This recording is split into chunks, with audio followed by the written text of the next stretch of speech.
Film ini dimulai di sebuah dunia yang sudah hancur, di mana 14 tahun lalu wabah jamur mematikan melanda bumi dan menghapus hampir seluruh populasi hewan, tepatnya 98%. Hilangnya rantai makanan membuat umat manusia jatuh ke dalam kelaparan, lalu pecah perang demi bertahan hidup. Dari semua yang tersisa, hanya satu hal yang benar-benar berharga, yaitu tanah pertanian. Itulah satu-satunya sumber kehidupan terakhir yang bisa menjaga manusia tetap bertahan hidup. Tak lama kemudian, kita melihat sekelompok orang bersenjata melangkah hati-hati melintasi ladang luas, mendekati sebuah rumah terpencil. Seorang pria memanggil penghuni rumah dengan ramah, memuji panen dan tanah mereka seolah hanya ingin bertamu. Tapi diam-diam, beberapa orang lainnya berusaha menyelinap masuk lewat berbagai pintu. Sialnya, salah satu langsung tewas di tempat.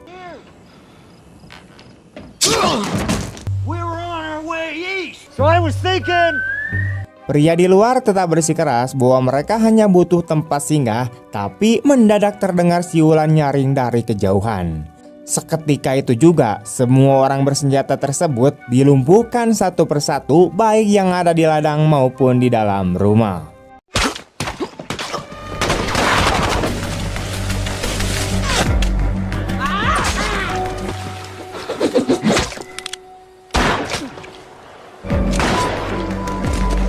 Dari sini kita dikenalkan pada sosok Hailey, seorang wanita tangguh yang bergerak cepat di antara tanaman sambil menembak musuh dengan akurasi yang mematikan.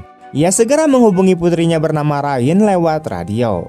Rain yang berjaga di dekat jendela langsung membalas tembakan ke arah para penyusup. Di sisi lain, putra Hailey yaitu Manny berhasil menangkap satu orang asing yang mencoba kabur.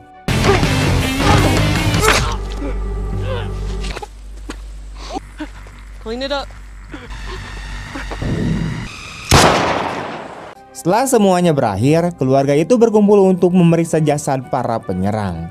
Di sini, penonton diperkenalkan dengan anggota keluarga lainnya, yaitu suami Hailey bernama Galen, serta putri mereka yang lain yaitu Dennis. Mereka mulai bertanya-tanya bagaimana orang-orang ini bisa menembus pertahanan rumah dan akhirnya sepakat untuk memperkuat perlindungan supaya tak ada lagi yang bisa masuk lagi.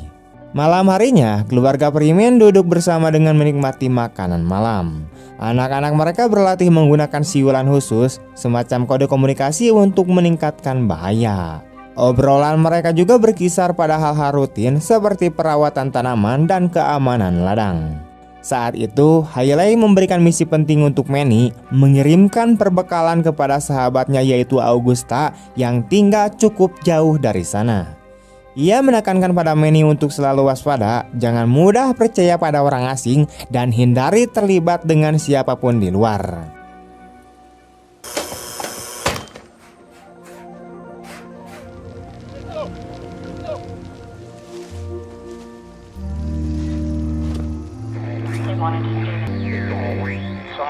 Beberapa hari berikutnya, kita diperlihatkan rutinitas keluarga Freeman. Anak-anak berlatih bela diri, lari lintas alam, hingga mengasah kemampuan menembak.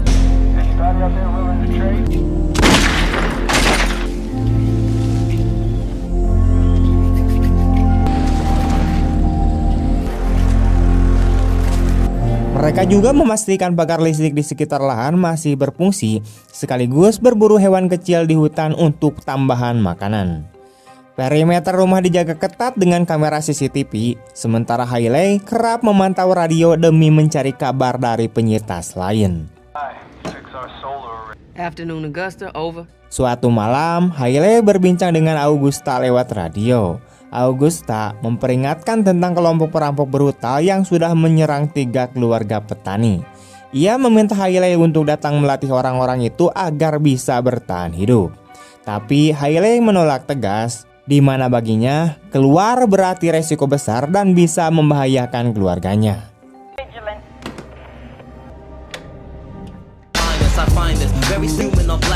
Extraterrestrial or elusive. I knew a girl by the name of Russell into the sound coming out of the speak. I said, what's up, girl? You still check the vibe on the radio? Not the transmission. Keesokan harinya, Manny berangkat dengan sebuah kendaraan menuju bangunan tua yang sudah bobrok.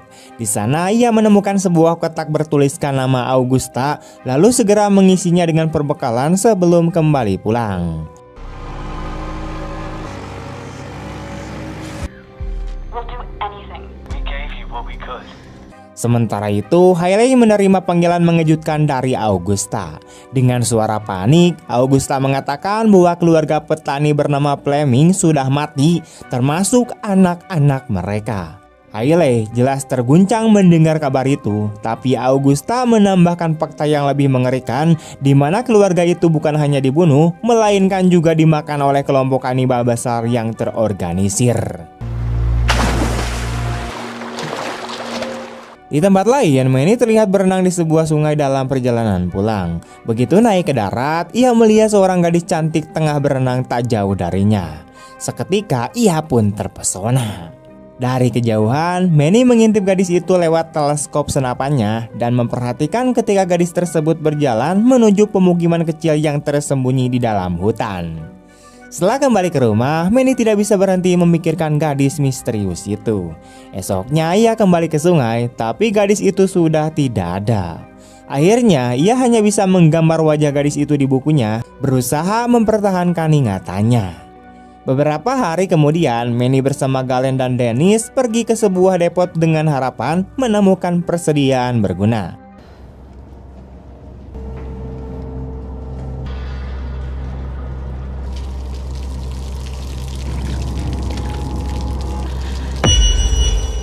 Namun suasana berubah mencekam ketika Dennis melihat beberapa tubuh bergelantungan dari langit-langit. Tak lama setelah itu, mereka bertemu dengan sekelompok pria berseragam yang mengaku sebagai tentara. Para tentara ini bilang mereka tinggal bersama keluarga lokal untuk membantu para petani.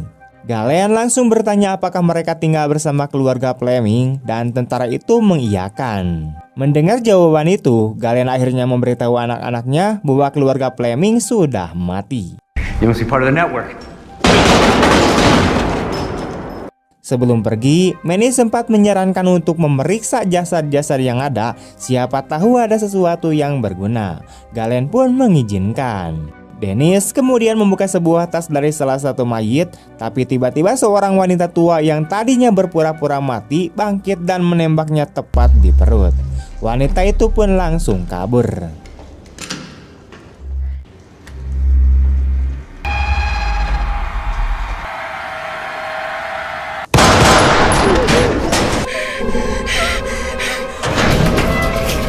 Beberapa waktu kemudian, Galen terlihat buru-buru kembali ke rumah sambil membawa Dennis yang terluka parah.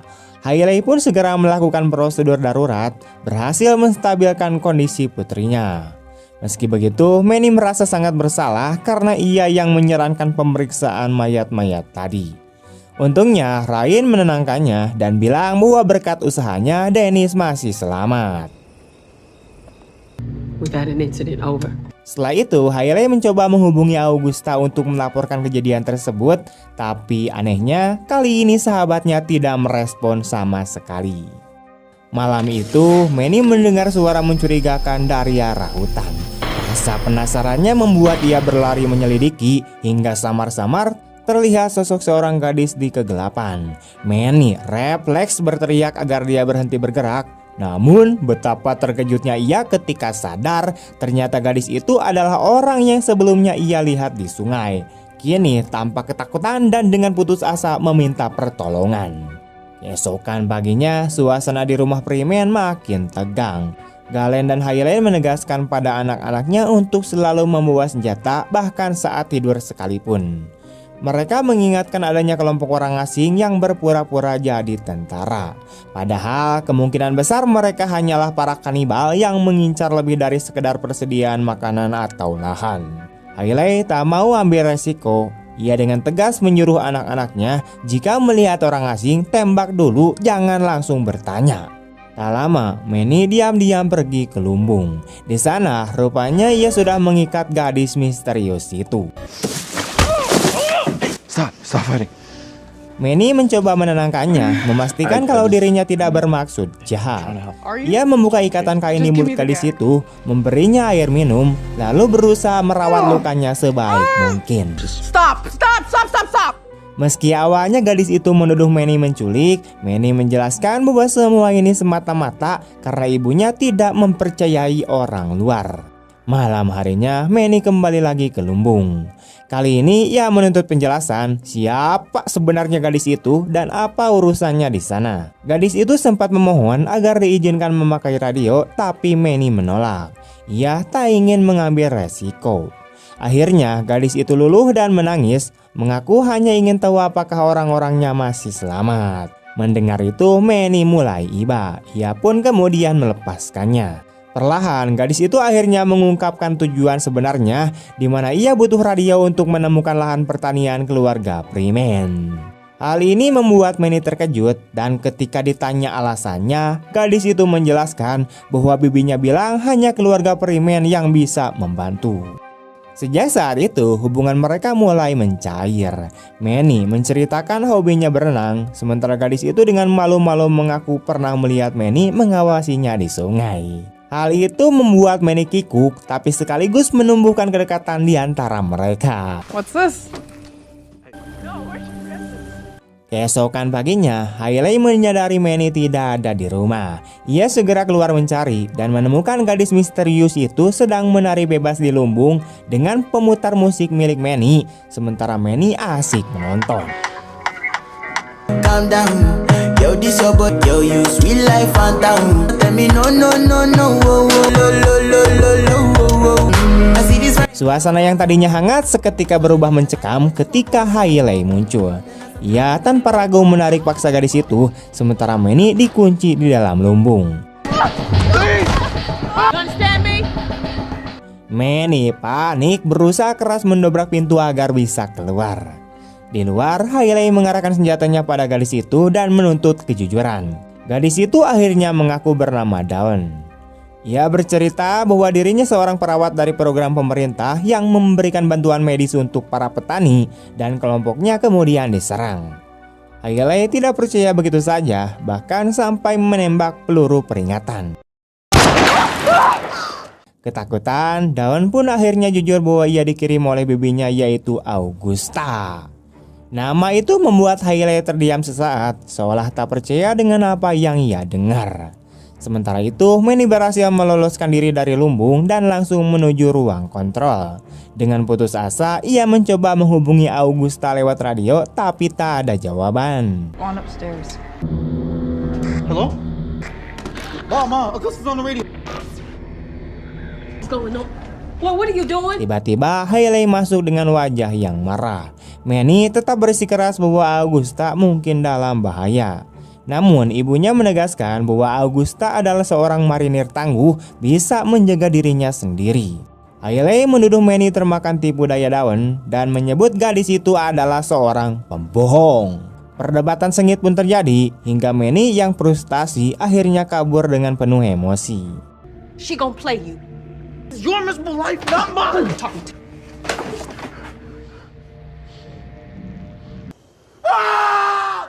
Dalam adegan berikutnya, Manny membawa Dawn untuk pergi dengan kendaraan untuk mencari Augusta.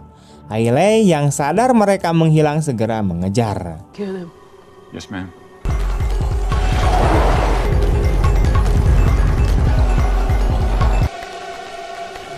Sementara itu, Manny dan Dawn tiba di perkemahan. Namun tempat itu sudah kosong tanpa tanda-tanda kehidupan. Di sisi lain, Galen menemukan salah satu kamera pengawas mereka yang telah mati. Ia pergi mengecek penyebabnya, sementara Dawn membawa Manny ke sebuah trailer kosong.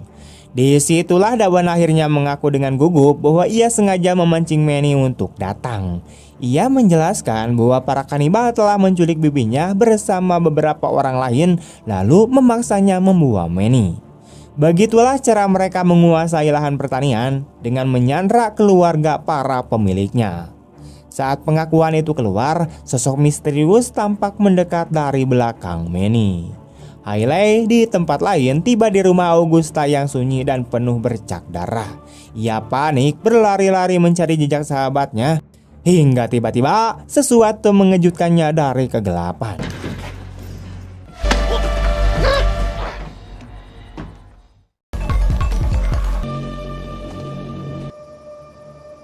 Kembali ke lahan pertanian, Galen melihat sosok seekor rusa di kejauhan.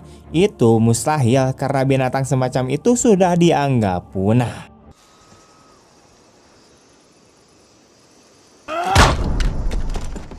Namun sebelum ia sempat berpikir lebih jauh, seseorang menghantamnya hingga tak sadarkan diri. Ternyata itu hanyalah topeng rusa yang dipakai oleh salah satu kanibal. Sementara Galen terbaring tak berdaya, para kanibal lain menyelinap masuk ke rumah. Ryan dan Coki yang berjaga di dalam rumah mendapati semua sinyal kamera CCTV telah padam. Ryan sadar bahwa mereka telah dikepung. Ia segera menyuruh adiknya untuk tetap di tempat, lalu bersiap di jendela dengan senapan. Dari luar, kanibal-kanibal mulai bergerak mendekat. Here, 800 yards out. Di waktu yang sama, Galen yang disiksa dengan sadis nekat untuk melawan. Dengan paku yang menancap di tangannya, ia justru membalikan keadaan dan menusuk kedua penyerangnya hingga wafat.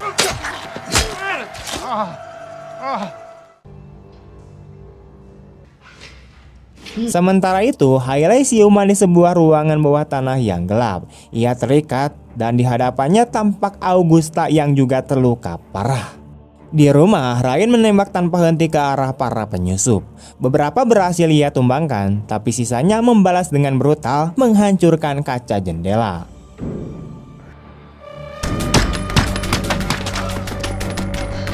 Rain, come in. Galen berteriak memanggil Ryan, memintanya untuk mundur ke ruang bawah tanah sebelum semuanya terlambat.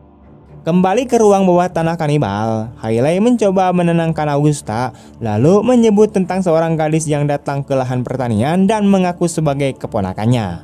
Augusta membenarkan bahwa para kanibal memang memaksanya mengirim daun dan awalnya ia takut Hailey akan langsung menembak gadis itu.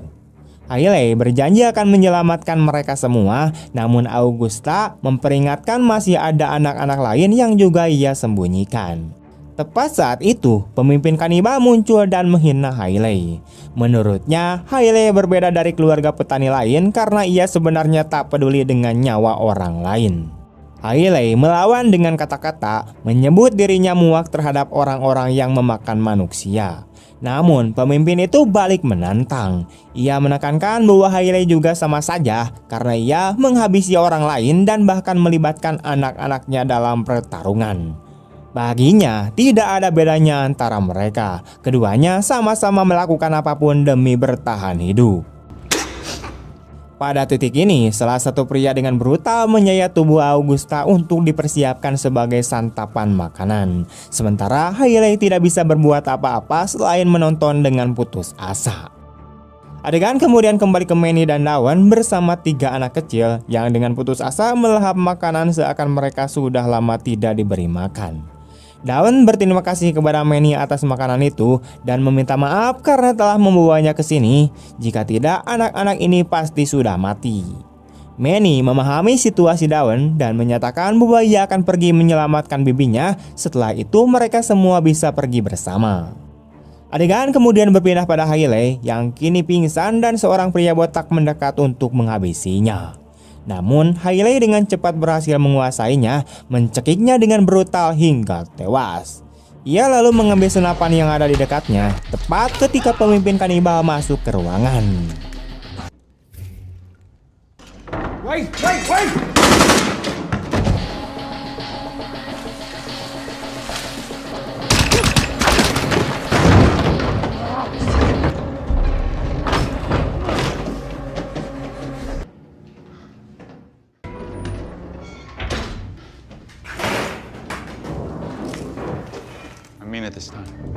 Kembali ke lahan pertanian, Galen dan anak-anaknya berlindung di ruang bawah tanah, tetapi Dennis masih berada di lantai atas bersembunyi di dalam lemari.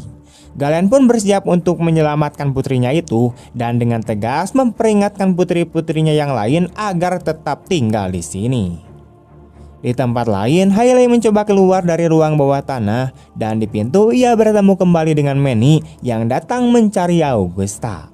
Manny terkejut melihat jasad Augusta yang sudah mati dan kini ia akhirnya mengerti bahwa semua yang dilakukan Hailey hanyalah demi melindungi keluarganya. Kembali ke lahan pertanian, Galen bergerak hati-hati naik ke lantai atas tepat ketika Ryan menarik saklar yang menutup semua tirai dan memadamkan lampu. Dengan begitu, Galen bisa memanfaatkan kegelapan untuk menyerang.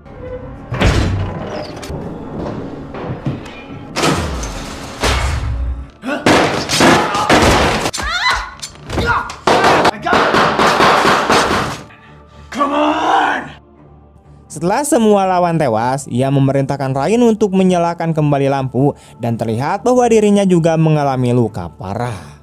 Di sisi lain, Manny dan Hailey bertemu kembali dengan Dawan serta ketiga anak kecil itu.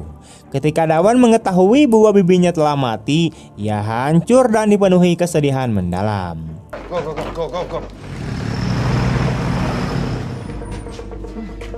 Kembali di lahan pertanian, Galen membawa Dennis untuk turun ke ruang bawah tanah, tetapi ia segera terjatuh akibat kehilangan banyak darah. Anak-anak perempuan yang panik segera bergegas menolongnya dan berhasil menstabilkannya untuk sementara waktu.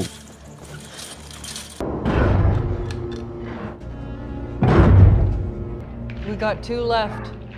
Ryan lalu memeriksa CCTV dan menemukan ada 2 penyusup yang masih berada di luar menumpahkan bensin di sekitar rumah untuk membakarnya. Meski terluka parah, Galen yakin ia masih bisa menghabisi mereka dan meminta agar mereka dibiarkan masuk. Di luar, Hailey dan anak-anak dengan hati-hati mendekati lahan pertanian ketika tiba-tiba hujan peluru menghantam mereka. Hailey dengan cemas memerintahkan Manny untuk membawa anak-anak ke ruang bawah tanah dan berjanji bahwa ia sendiri yang akan mengurus semua ini.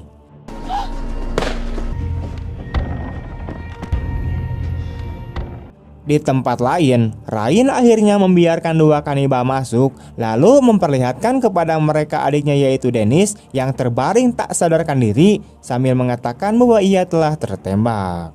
Salah satu kanibal menempelkan pisau ke leher Dennis, sementara yang lain memeriksa area sekitar.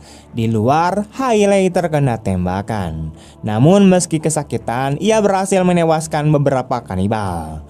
Tak lama kemudian, pelurunya habis sehingga ia tidak punya pilihan lain selain melarikan diri.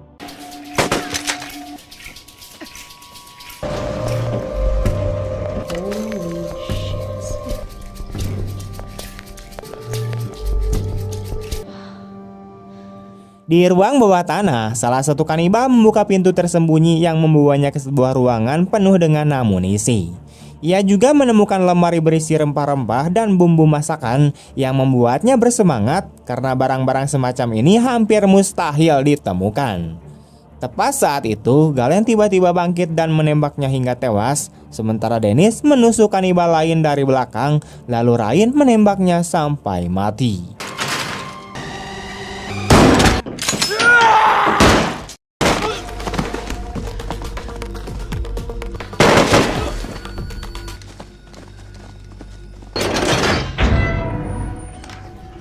Tak lama kemudian, Manny dan anak-anak lain tiba di ruang bawah tanah di mana Ryan kesal melihat Dawan kembali bersama anak-anak tambahan. Namun Dawan tidak menghiraukannya dan segera bergegas untuk menolong Galen yang kini terluka kritis. Sementara itu, Manny memutuskan untuk keluar lagi karena ibunya masih dalam bahaya dan harus diselamatkan. Di luar, Hailey terlihat pincang berjalan menuju lumbung. Tetapi ia segera dikepung oleh 3 kanibal terakhir yang masih hidup.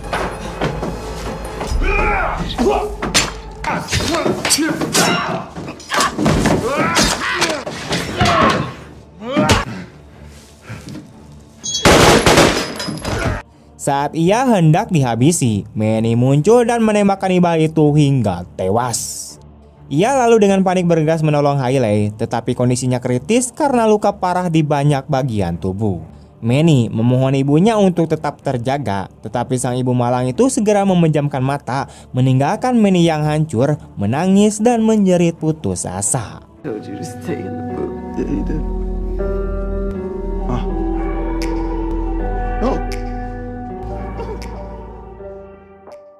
Adegan kemudian berpindah ke beberapa hari kemudian ketika kehidupan di sana perlahan kembali normal. Anak-anak terlihat bekerja sama menyiapkan meja makan untuk makan siang. Namun tak lama kemudian sesuatu yang tak terduga terjadi. Hailey perlahan turun dari tangga dengan terpincang-pincang, menunjukkan bahwa ia selamat dari luka-lukanya. Film ini ditutup dengan keluarga itu yang berkumpul menikmati makan bersama, sementara Hailey memandang mereka dengan penuh kasih sayang dan rasa bangga yang bersinar di matanya. Dengan begitu, film pun tamat.